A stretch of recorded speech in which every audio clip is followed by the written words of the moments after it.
In this problem, we want to solve for the missing angle over here. Let's call that missing angle x. All right, so basically, looking at this, we have an angle. We know its opposite side. Its opposite side has a length of 16. We know the hypotenuse, that has a length of 19. So really, the type of equation, if I were to just ask you to write an equation that's a true statement about this, you would hopefully get that, all right, the sine, because sine is opposite over hypotenuse, the sine of that angle, x degrees, is equal to 16 over 19. Now, we here want to solve for that x degrees. We want to solve for something inside that sine.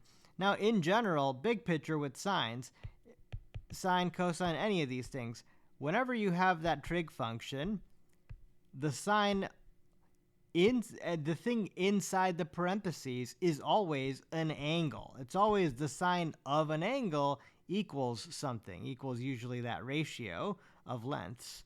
So equals the ratio. Now, if you ever want to solve for that angle, then you're going to use what's called the inverse sine function. Sine with the little -1 on the top, that just means inverse function. It doesn't literally mean negative first exponent. So the inverse sine function, it's literally just reversed. It's kind of like, so the output of the sine function is really now the input over here of the inverse sine. So it's always the inverse sine of that ratio equals what normally would be inside the sine function is now the output. So that equals the angle. So if we ever want to solve for the angle equals, right? So if we ever want to solve for that angle, it's always just going to be the inverse sine function of the ratio that would have been over here. So basically, long story short, because we know this is true, I'll erase this over here now.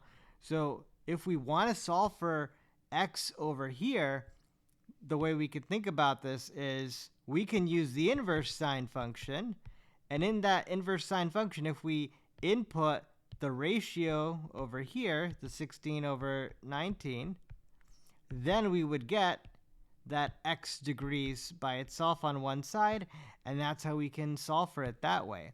Now, another way to just pure algebraically think about it is just in general, the inverse sine just sort of cancels the sine function.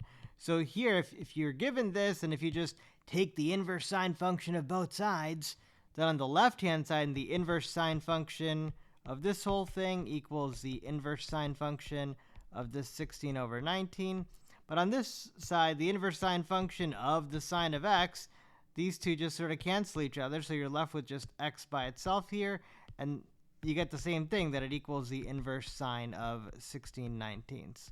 Now, sometimes the inverse sine is called arc sine, like ARC, arc sine. That's just a way to, another equivalent way to say inverse sine. And finally, this is thought of as the exact answer. So this ultimately, even though it has letters here, S-I-N, this is just a number. And ultimately, this is an exact answer. But if we wanted an approximation of this number, you can plug that into your calculator. And here, if you type in inverse sine of 16/19, you'll get 57 point something, 57.36. So you could also approximately say that that's 57 degrees if you wanted to. But if your question asks for an exact answer, that's how you do it.